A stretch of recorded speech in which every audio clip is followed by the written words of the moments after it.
this is James Diamond with our new channel, Brain Illumination. And something that we're going to start out for our very first video, it's a question that we're getting a lot in our little miniature manufacturing business that we have. And as you know from everything that we've sold over time, people want to know how can they also sell their own stuff that they make. A lot of guys out there are really into the whole maker movement, and a lot of people who buy their little CNC products from us, they also have 3D printers, and they have all these great ideas all built up, but the one thing they don't really know is, okay, how do I turn this into an income? Well, let's start out with some of the basic things that everybody must know before they go into business. And the first thing that I'll tell you about is it's important that you learn about number one, money. And number two, I will tell you, you must learn marketing. And number three is you must at least have some knowledge of how to do sales. Now, don't let any of that mess with you mentally. For some people, the whole sales idea is, oh man, that's kind of a creepy thing that they don't want to have to sell to people. But the reality of it is, if somebody really loves, wants, or needs what you have to offer, then selling is just guiding them along to get exactly what they need from you.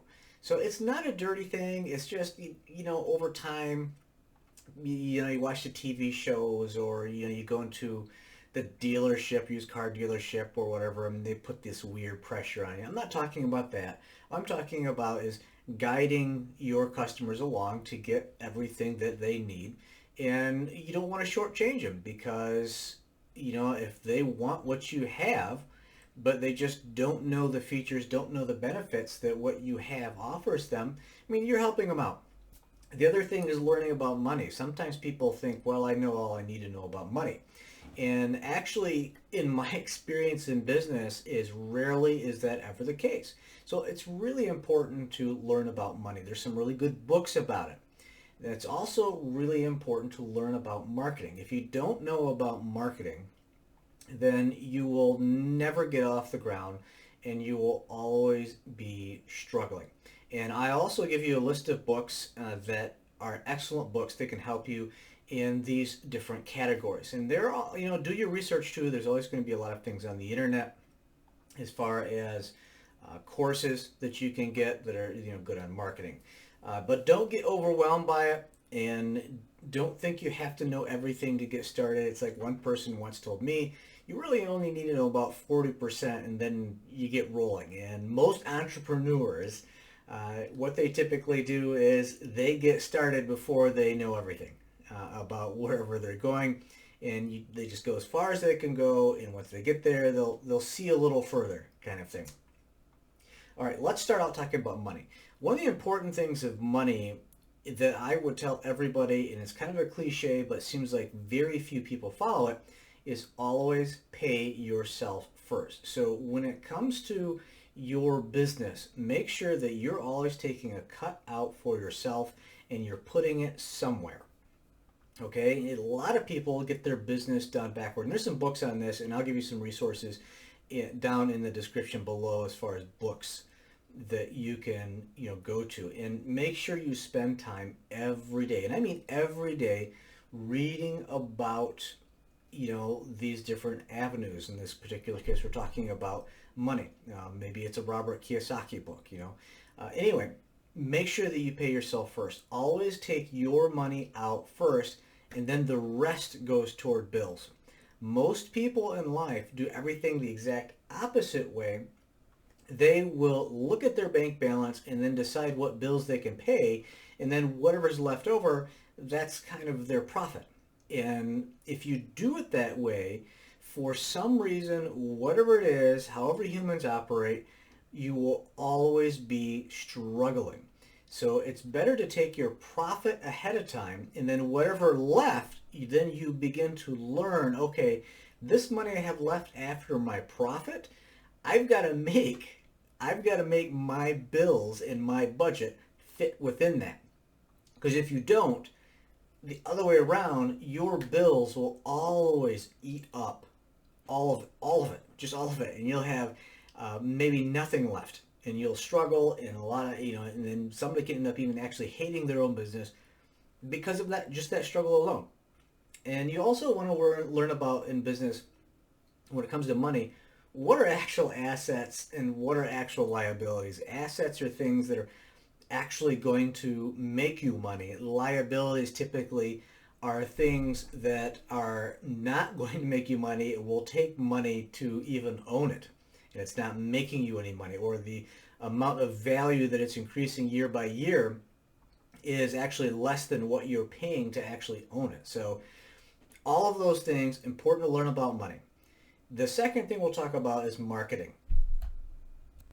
I'm telling you right now that if you don't learn about marketing, and I mean good marketing, then you will really struggle to get your business to a level where you can either support yourself or you can, just make super prosperity.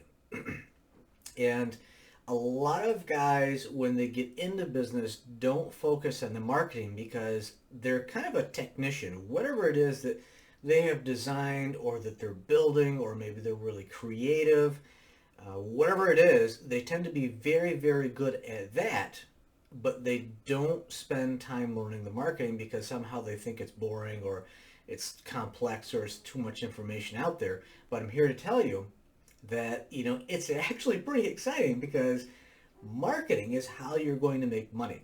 If you don't have marketing in place, how are people going to know what you have to offer? It's important. And one of those aspects of marketing we'll talk about is also pricing, because pricing is going to be vitally important for anything that you produce. So with marketing, when I started off, I used to follow a guy called Dan Kennedy. He's no longer around, but he still has really good materials with marketing. But there are other areas. There is a digital marketer lab, and there is also, what is his name? I'll put the resource below. His name is Ryan. I can't remember his last name for the life of me. But he also has different marketing courses that are all real quality courses that you can go through that are going to give you a good idea of, okay, this is actually the right way to do it. And he spends millions and millions every year figuring out what's the best way to do marketing. Man, I can't remember his name for the life of me, but it'll be the resources below. And I used to go to his big events and all that, and I still can't remember it. Anyway, the marketing, when it comes to your product, you want to figure out where your audience hangs out. For some, it's going to be Facebook or Facebook groups. And for some, it's going to be on YouTube. For some, it's going to be Instagram. For some, it's even Etsy, where they kind of hang out, which is a shopping platform. And so all of these things, you want to determine, okay, where are my people at? And, how do I appeal to them? And how do I move them along the decision-making process from I'm looking for a product, I don't know exactly what it is, to, okay, I see your product and compared to others, and then moving them to, okay, I'm making a decision to go with you. And then what else do you also sell that you can tack on top of that to, enhance or whatever they've bought, and then also by extension increase your sales and increase your profits, okay? So those are important things. Marketing is vital. The other thing we'll talk about that's part of marketing is your pricing strategy. And this is one of those things that I've read about it from what other people said, but I've also, in a way, you're just going to learn it the hard way, is a lot of times we're tempted to price our products too low. Now, there's some people out there who they think whatever they're making is just absolute solid gold, and the price is stratospheric, and then you've made it so high that now you're not going to sell to hardly anybody or anybody at all. But selling higher, I've always been of the opinion that if you sell to a higher end market, a more expensive product, it takes just as much work to sell the more expensive product as it does to sell a less expensive product. So when it comes to your pricing, don't make it too cheap, because what happens is if you get people who are inherently just tight-fisted, cheap people, they always end up taking more of your time. They're most likely to be dissatisfied. They're the most picky individuals you're going to get, and you're going to regret going with cheap people. In fact, I price mine in such a way that I account for this, but also a lot of other things we're going to talk about.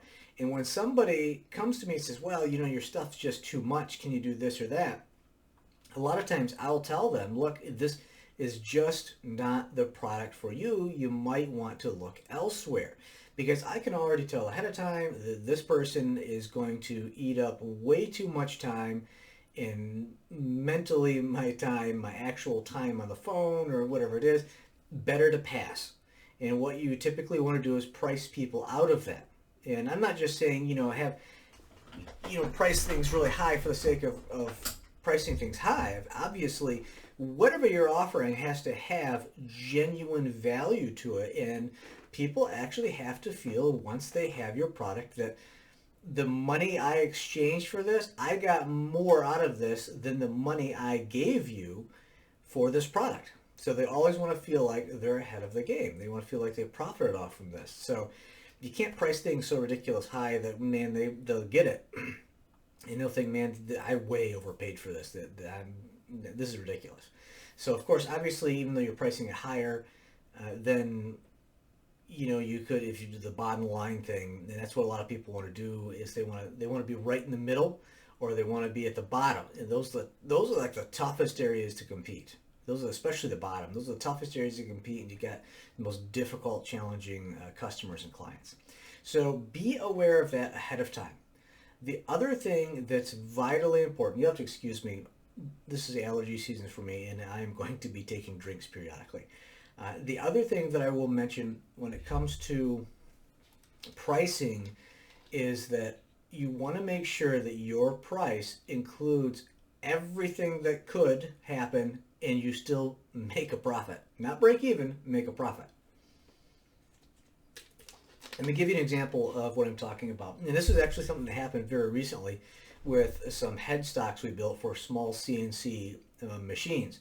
And the design, great design, and we, while we do manufacture some things here, it's actually more economical for us to send these things out to get manufactured by people who have just all the specialty equipment, and it gets done to a superior level.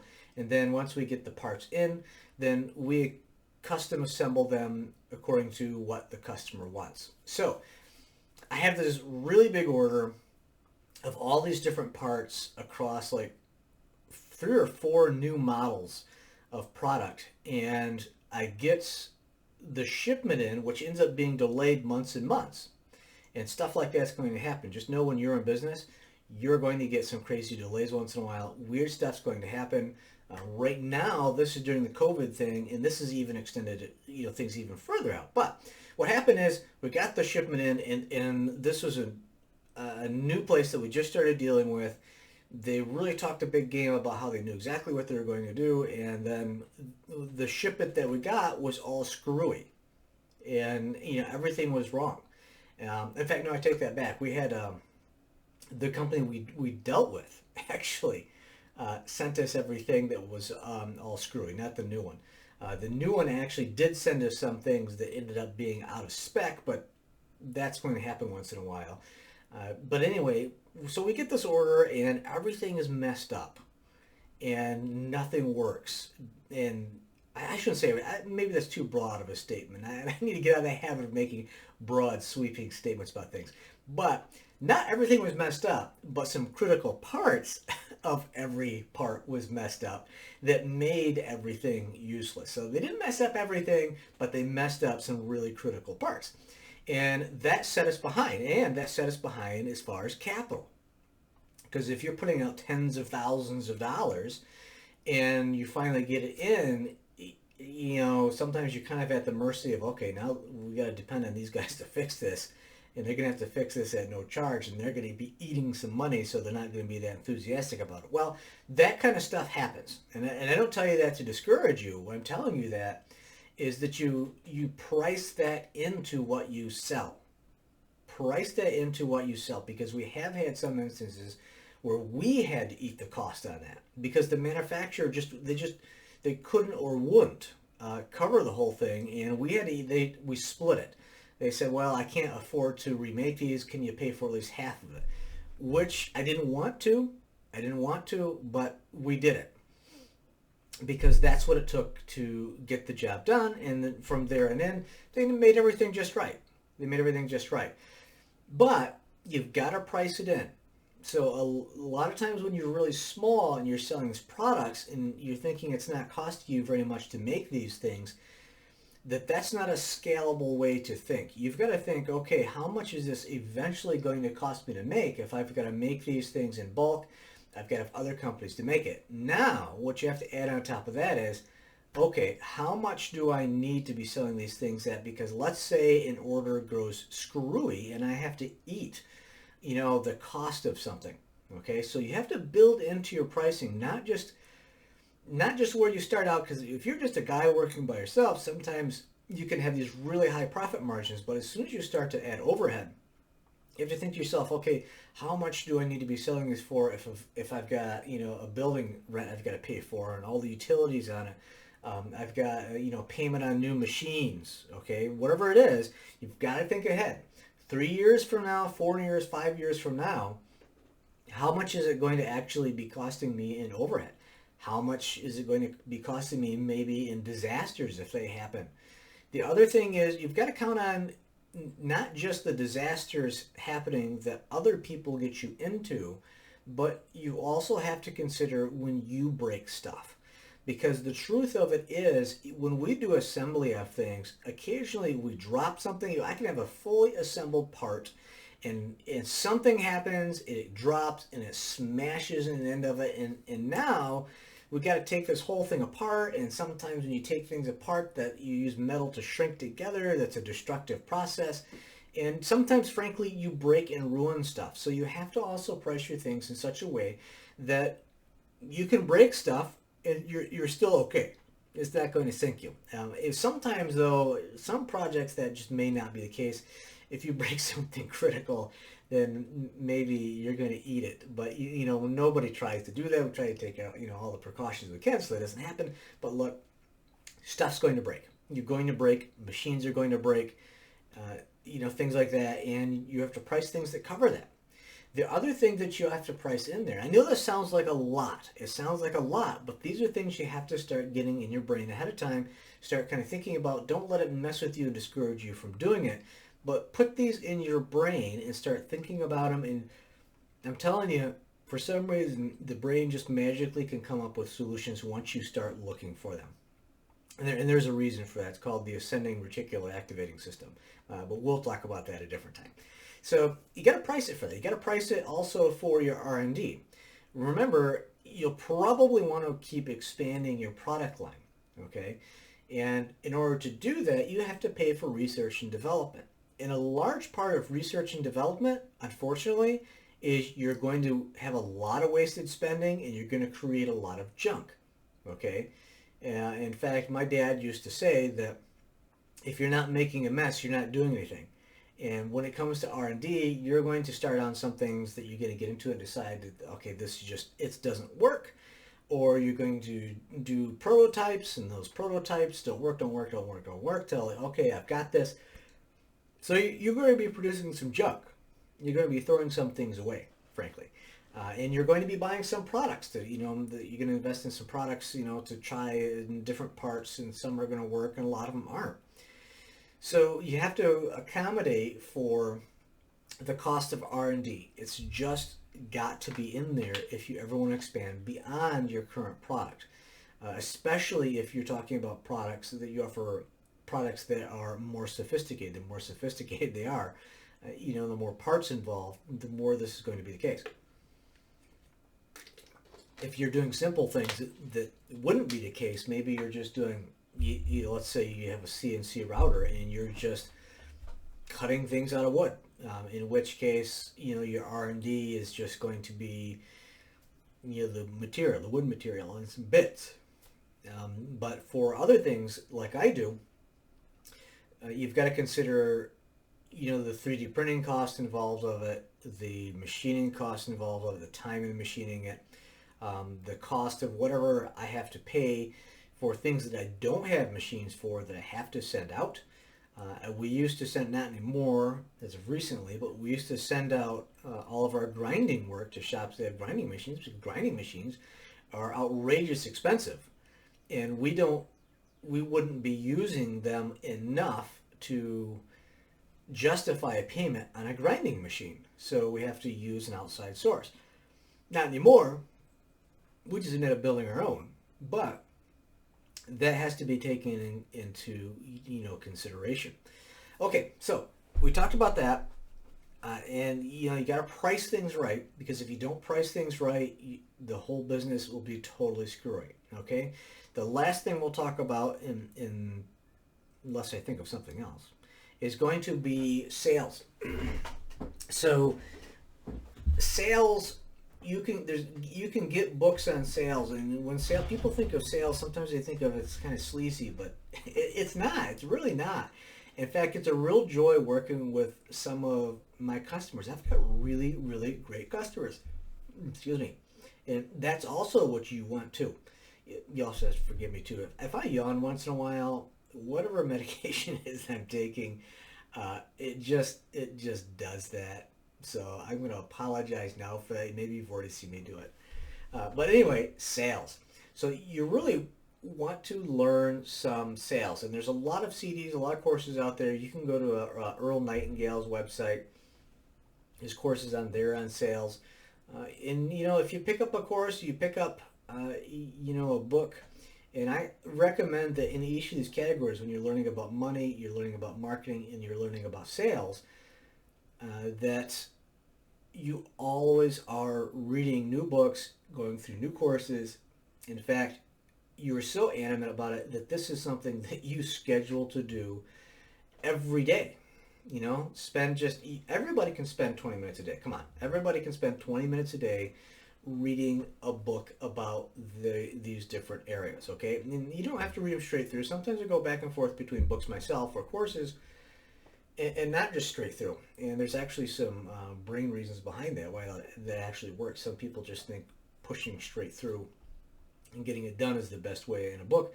Not necessarily the case. Actually, sometimes if you go to learn something and then you go to do something else and you come back to what you were originally learning, you're forcing your brain to think back to what it already learned. And that process of thinking back to what you had already learned actually strengthens that memory so that you have what's called a more durable memory. So don't feel badly if you're kind of going between books and you come back to something. It's actually a way that you can remember things long term, okay? So all of those avenues, very, very key, and you'll want to know them. The other thing I will mention to you when it comes to what you can get trapped by is overhead. Be very, very careful of your overhead in creating, especially things that are like monthly payments, that are regular payments on things. Watch out. Those things can add up. Sometimes you can forget about them, and then the payment is going to hit you at the worst possible time. And also be careful of the idea of, building up too many assets, getting too many payments on machines that you really can't justify. You're not really going to be using enough to justify it. In a case like that, maybe it's smart to go out and buy the used machine and let that used machine pay for the new machine. But just don't create too many payments on things that, you don't want machines sitting idle.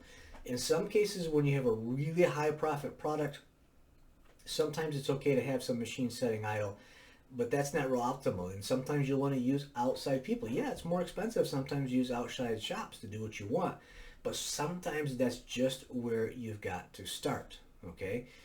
Otherwise, when I started though, I did everything, almost everything in-house on, little machines, benchtop machines. I started making things on benchtop machines, and I made my own CNC mill.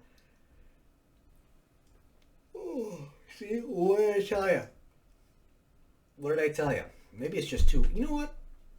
I know probably partly why I'm yawning so much. It's like really warm in there and I have a sweatshirt on. This is what I'm going to do. I'm going to pause this video, take this sweatshirt off, open a window, and turn on a fan so we can get a little cooler here. And I think that's also contributing to it. So hold on. I'll be right back. Okay, I'm back. Much better. This should keep me a little more wakeful, okay? I don't know. It's the pills, the sleep, warm. I don't know what it was. But anyway, let's get back to overhead. When it comes to overhead, be very careful about creating machine costs on things that you really don't need just yet. And even though sometimes it's painful to have a small machine and frustrating, sometimes that's where you have to start at. But also you have to recognize when the small machine is costing you. So I got to a point with my small machine that I had enough orders coming in that machine was actually taking up too much of my time, and I was making enough sales that my time was better spent doing marketing and sales and then having someone else do the machining. And then actually I changed from having somebody else do my machining to just outsourcing the machining, and then I was only doing prototypes. And once I got the prototypes exactly how I wanted, the drawings and everything, then I would send those out. And just to give you an idea of the manufacturing process for me, a lot of this obviously is just an idea. And as you can see, this is just my office here. This is just a bedroom. It's just a bedroom in my house. In fact, I've never even changed the ugly wallpaper that you can see right there. I've never even changed that ugly wallpaper. It kind of drives me nuts when I think about it. But I've never even changed that out of here. My mind when it goes to work just goes to work. So you don't need glorious settings for things. You don't need glorious settings for things. So we have enough machines where we can do all of our prototyping. And then beyond that, I don't really even have a lot of production machines because we wouldn't be using them 24/7 to justify the payment, on top of all the maintenance and all that. So that's how we operate here to minimize. And once 3D printers became more common, that was another step for us because we were able to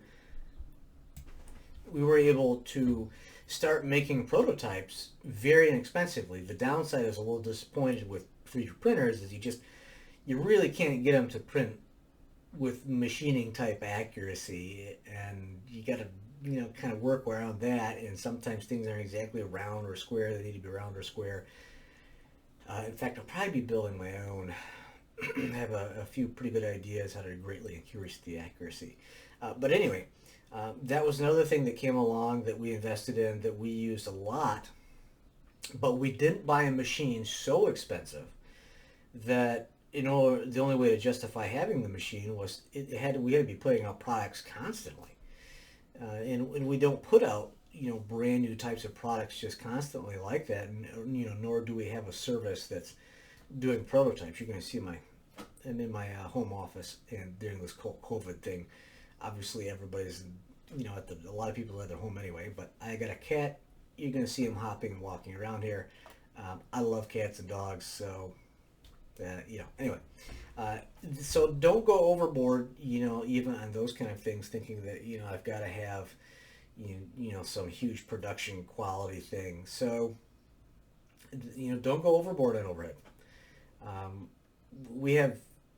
Let's go back to printers real quick. I'll tell you, as part of our manufacturing process, because we use an FDM printer, which just squeezes that plastic out, to make the design. But I also have what's called a resin printer, which it's just photo affected resin. So you pour this goop into a tray, and wherever light shines, it'll shine a design, if you will, inside of this vat. And wherever the light's at, it hardens that resin, and it sticks to a build plate, and it just slowly builds up layer by layer this 3D print. And so we use both of those. We use both of those in our printing. Now, you're going to discover, and this is something else you have to put into the pricing. You're going to discover that the FDM printer we bought was a Creality CR10, very inexpensive, and we got a lot of good prints out of it. They were good enough for our purposes. But that printer didn't last long. In fact, I have been building it, redoing it, and fixing it over time. And now I just need to invest in a much better printer, and I'm kind of at this crossroads whether I want to build one or not. But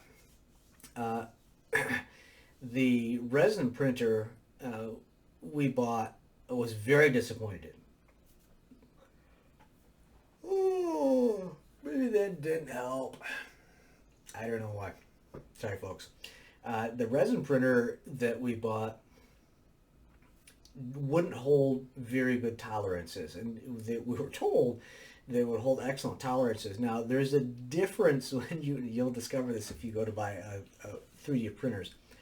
There's a difference between a resin printer who can make really detailed, when they talk about, precision prints, they might be talking about the level of detail that you can get in a print. You can make very detailed things, but each of those details might not be dimensionally accurate. We had a problem when we got that printer that it couldn't print a round part. Everything was pretty oblong, and we just couldn't figure out it didn't make any sense, because in theory, as a 4K printer, because it uses a screen on there, not a 4K, I guess that one wasn't. I think that was a 1080. A 1080 printer, because the 4K is probably the next one I'm going to try.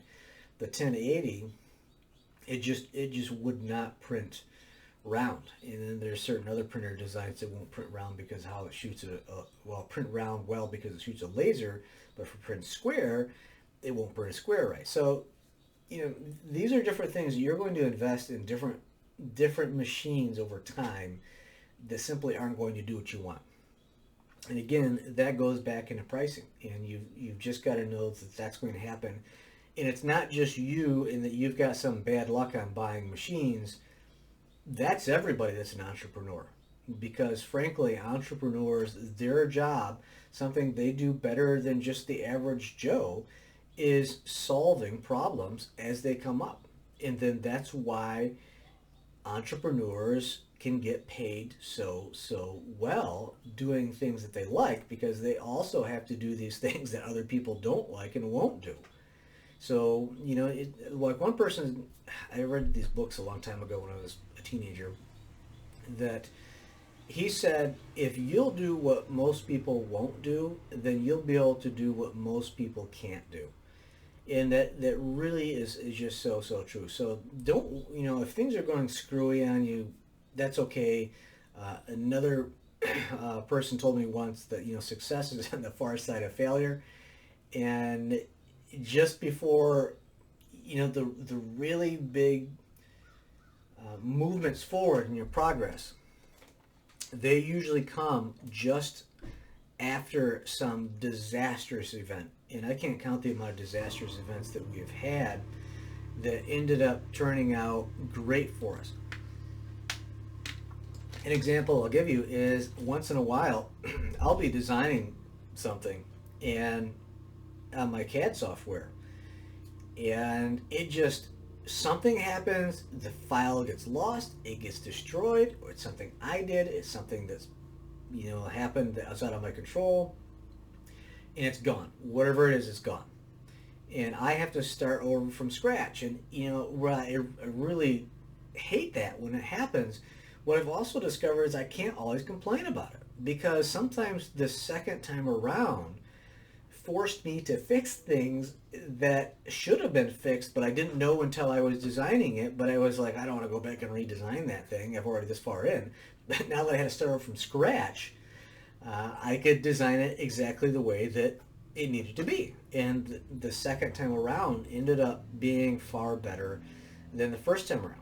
And don't be discouraged. Sometimes even if even if nothing disastrous happens, you get done with the final product and you think, this is crap. This isn't going to work. Or, this, it may not even be crap. It might be like, this just isn't up to my personal standards as far as what I would put out as a product. So I'm going to go back in and just start over on this thing and redo it. And that's okay.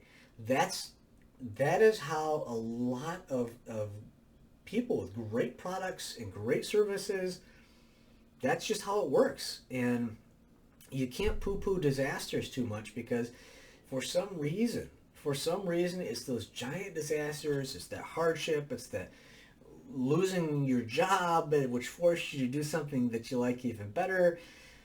Those things tend to work themselves into better things, and the only, you have to control what you can control, and the only thing you can control for sure in life is going to be your attitude. Now, you might have a knee-jerk reaction to labeling something as bad and attaching, meaning and feeling to it, you know, uh, but you can change that. You can change that.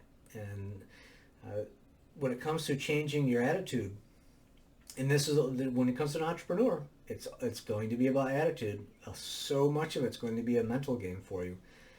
That when it comes to changing your mind on those things, don't expect to just be able to, say turn a switch and then, I've got a negative. Normally, I'm very pessimistic about things, so then I want to be positive, and it doesn't happen overnight. It's just like if you were to start out in working out.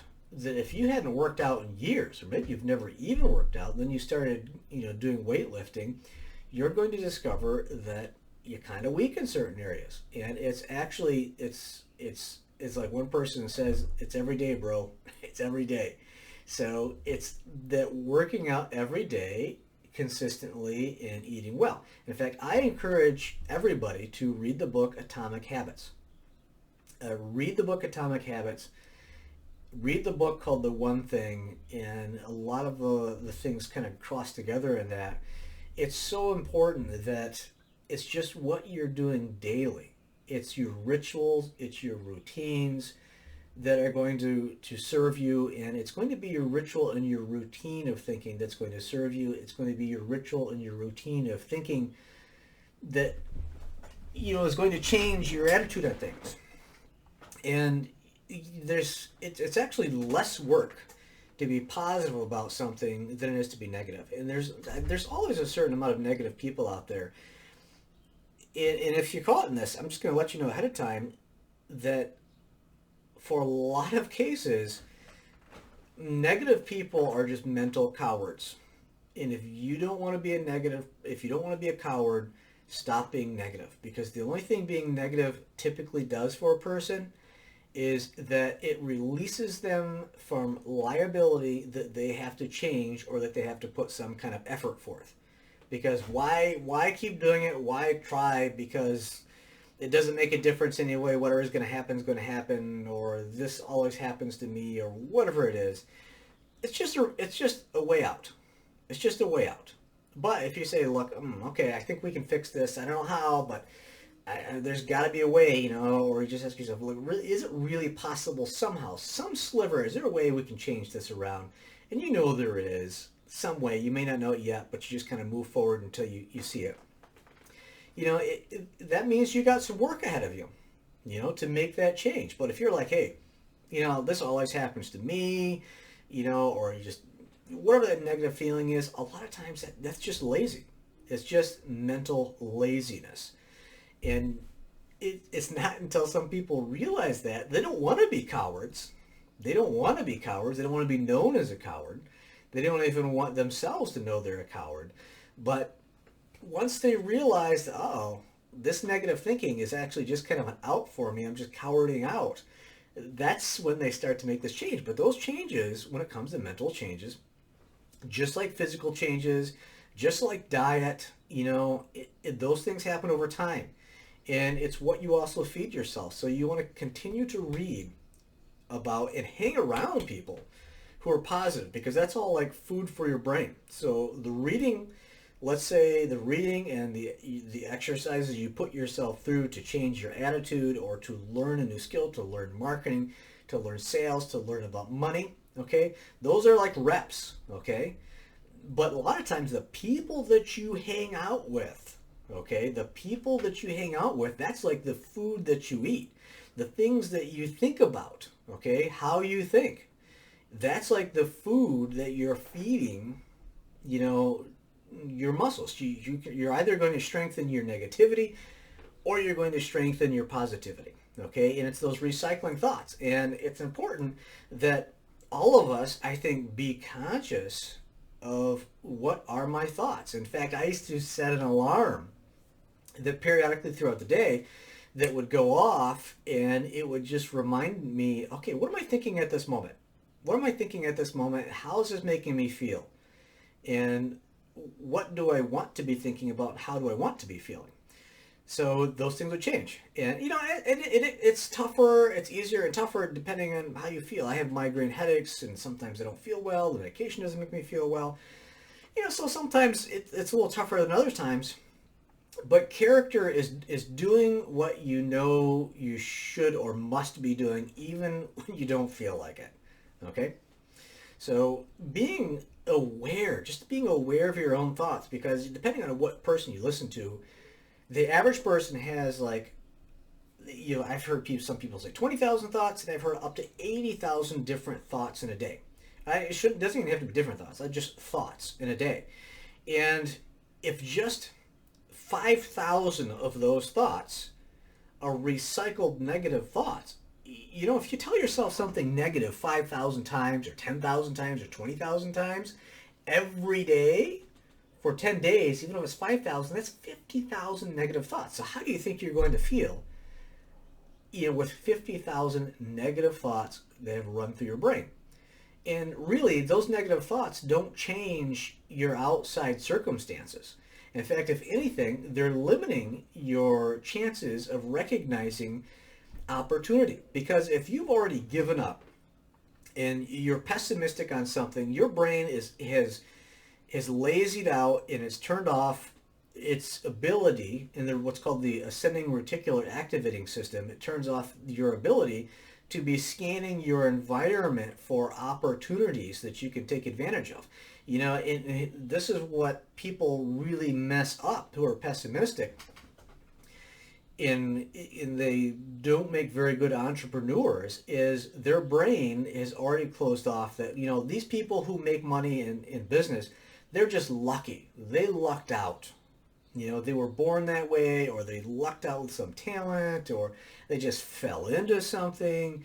Not true. Not true. A lot of these people, they have their brain programmed to look for opportunity. And it works like this. The ascending reticular activating system is, and you may have heard this example before, is, let's say I like Porsches. I like Porsches. I've owned a couple of Porsches. I like them. And my brain is always scanning the environment for Porsches. And I pick out of the environment these Porsches on the freeway that my wife will never see.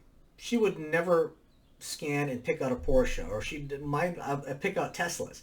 I'll see Teslas going by. If there's a Ferrari or a Lamborghini or because I love cars, you know, or a Shelby Cobra. There it is. This is my Shelby hat. So I will see those things in my environment, and my wife will not see those things. It's because what I'm scanning for. It's what your brain is scanning for. I'll give you another example.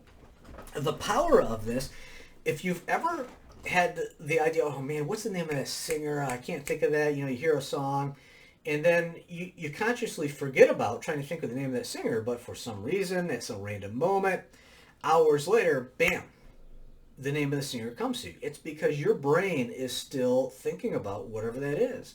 So the things that you're putting into your brain, it's recycling over and over. It's finding solutions to things. And it's also scanning the environment.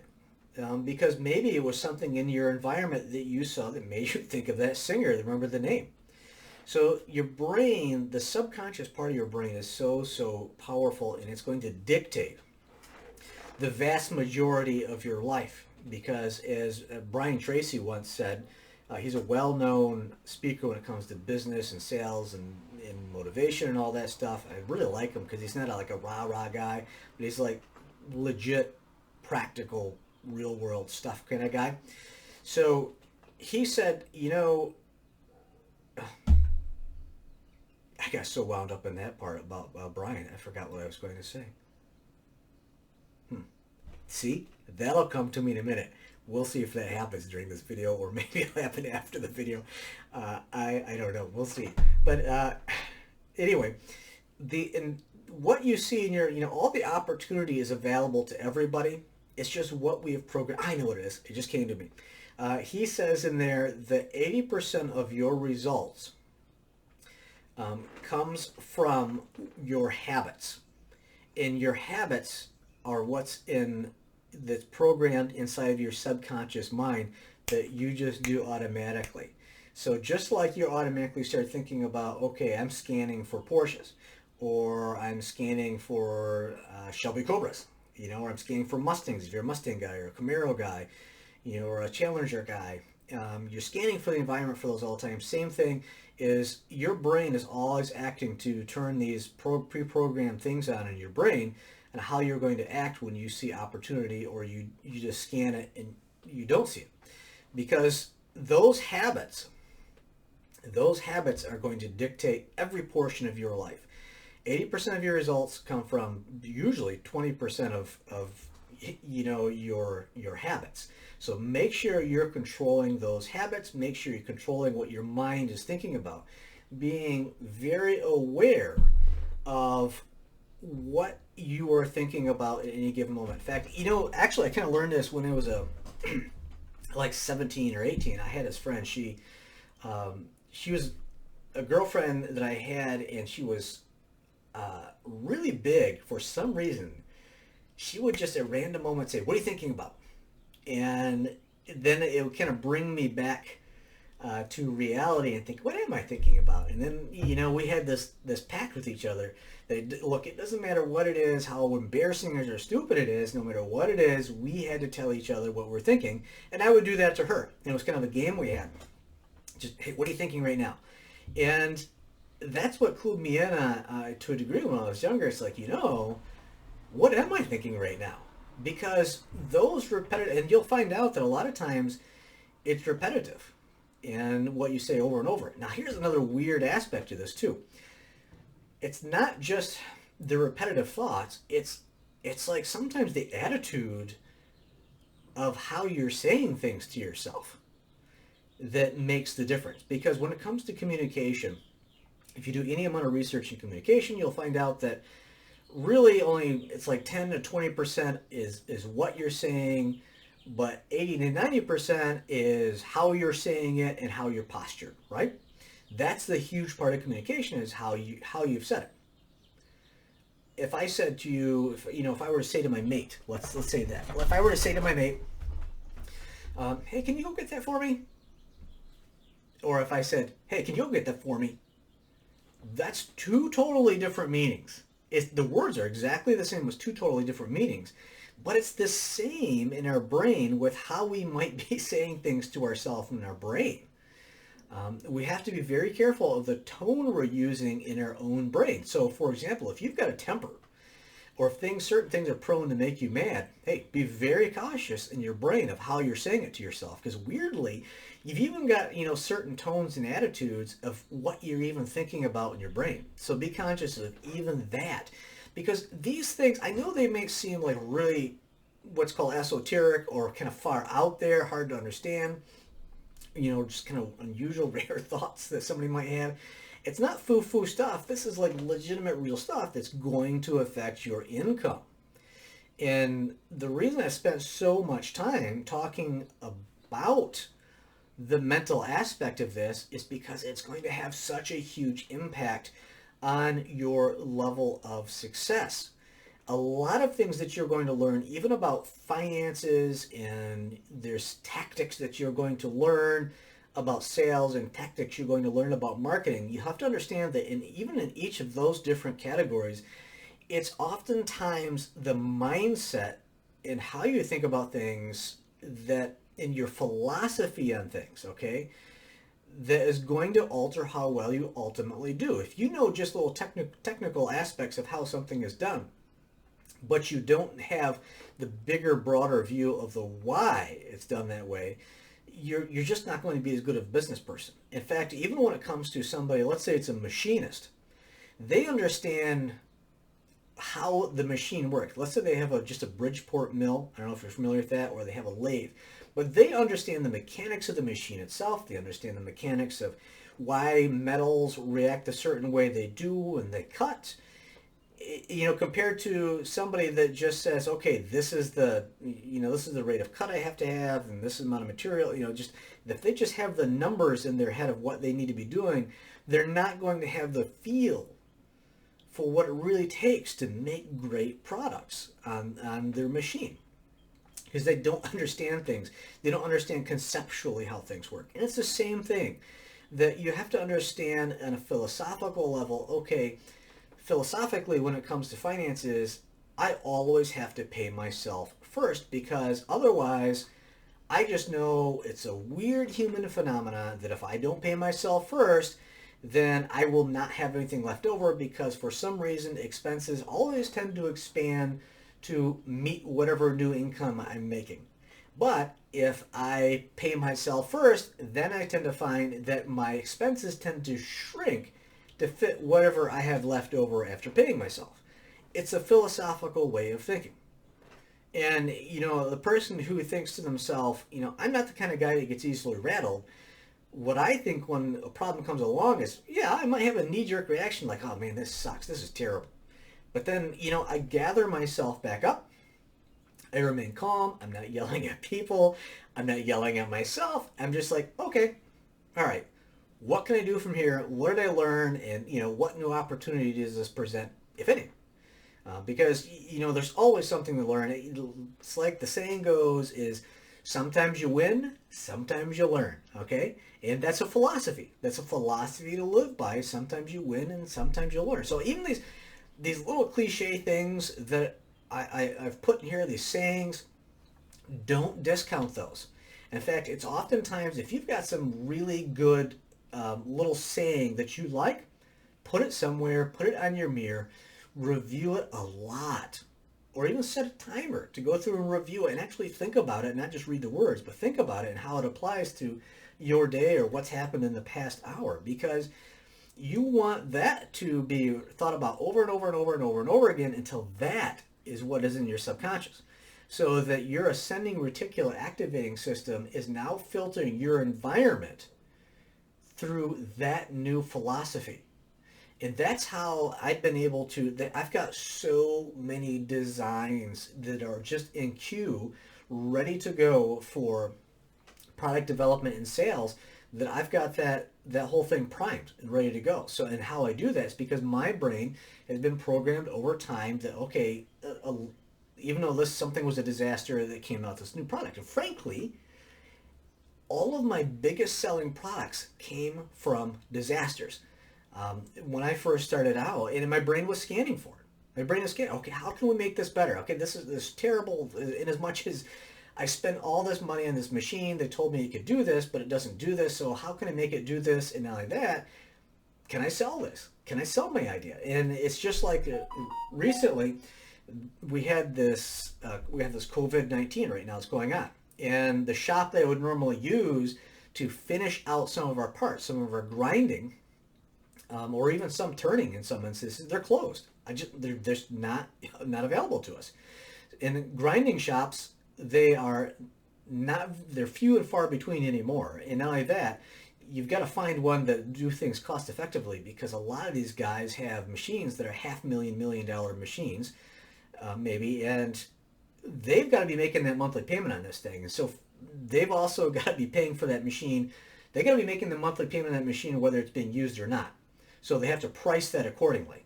That means grinding is really expensive. And each time you go down by like 1/10 of an inch when it comes to accuracy, you can go up 4 times in cost.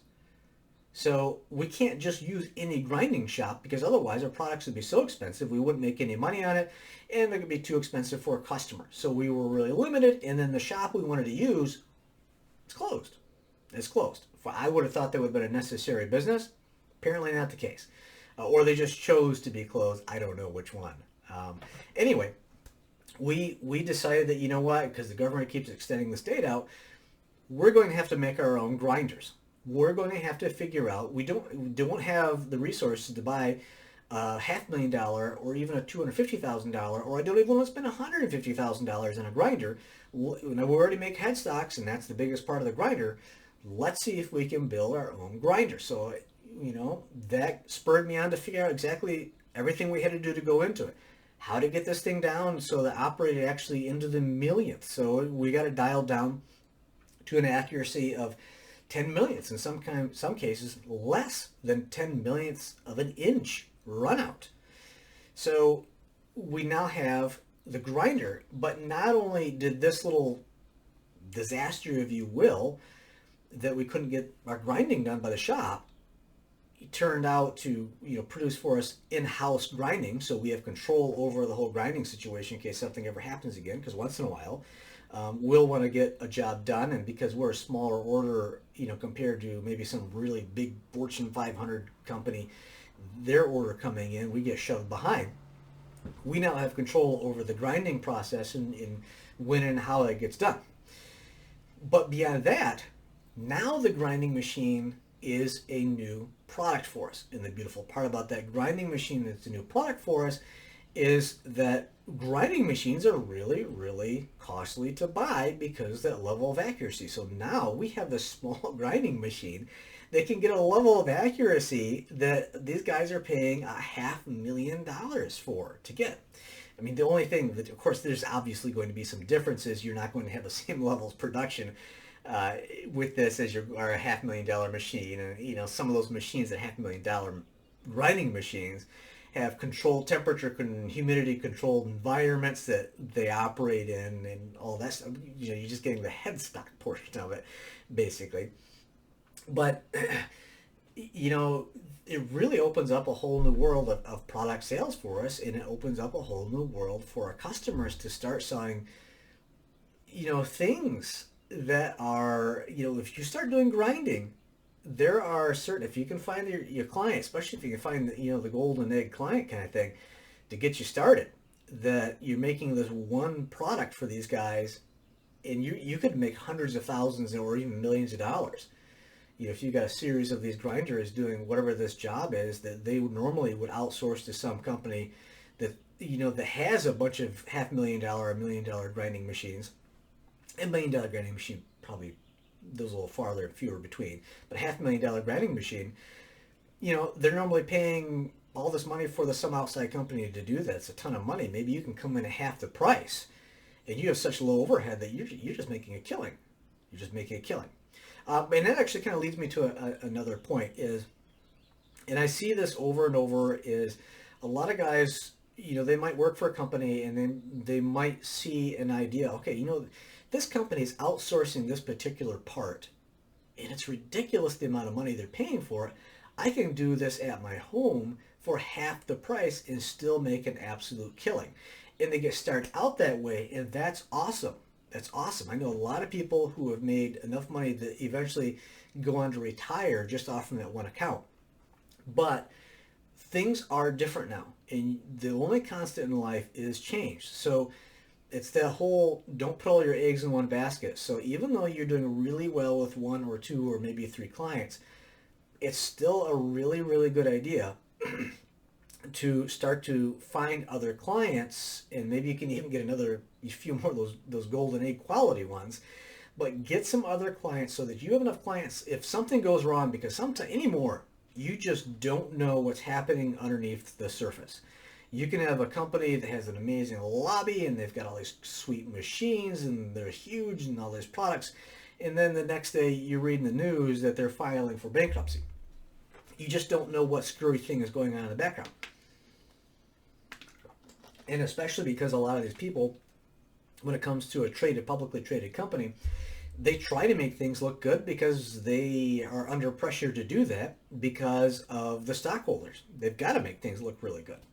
So, there's all this stuff going on underneath the surface. Don't put all your eggs in one basket. I know you've heard it probably a million times, but it is so, so true. And there's another aspect of the don't put all your eggs in one basket, because it came back and bit me. Always have a ABC plan when it comes to your supplier. Don't rely on just one supplier, especially for some of your key components. Now, there's some things that they're more like commodities that you can pick up from any supply house, it's just the difference in pricing and all that stuff a little bit. But you can go anywhere and get it, not a big deal. But if you've got some key components that you just can't get anywhere, or that you could maybe get anywhere, but it takes a little while to work out a relationship to get these things, discover, okay, this is how we need to have these things done. And it takes a while to, get whatever that supplier is to understand what you need. Start having an ABC attitude as far as if like I say, you don't know what's going on underneath the water. So underneath the surface here. So if you've got a company that you've been relying on that makes a key component for you, and something happens where they go under, or they decide your order is not that big, I'm going to put this other one ahead of me, and then it puts you behind, because now they're fulfilling this one big order because maybe you're small potatoes at this point with them. Then your product gets delayed, and now you've got to go back and explain all this to customers, or maybe you start losing some orders on things. So have some backups. Sometimes management changes. Or sometimes we had a business we did a lot of business with. All of a sudden, the prices went up and the quality went way down. So who knows what happened there? But we had to switch. So always have an ABC for some of your key components, your suppliers. It's just good business. Again, it's not putting all your eggs in one basket. And a lot of people, when they think of putting all your eggs in one basket, think primarily of, okay, I need to have a wider variety of customers or clients. Well, it's not just that. You need to have a wider variety of your suppliers as well, whether it's, even if it's a commoditized one, know where else you can get it. Don't just, you may know that there's a lot of places you can get it. Well, you may know it, but have in mind who those people might be, so that if something happens, you don't have to really think and do the research. You can just, okay, this is where I go get it. Anyway, there are some of the basic things for you to know about when it comes to, as a maker, or you're starting off in your manufacturing, even just really any kind of business, that you really kind of must know. So once again, this is James Diamond with the Brain Illumination Channel.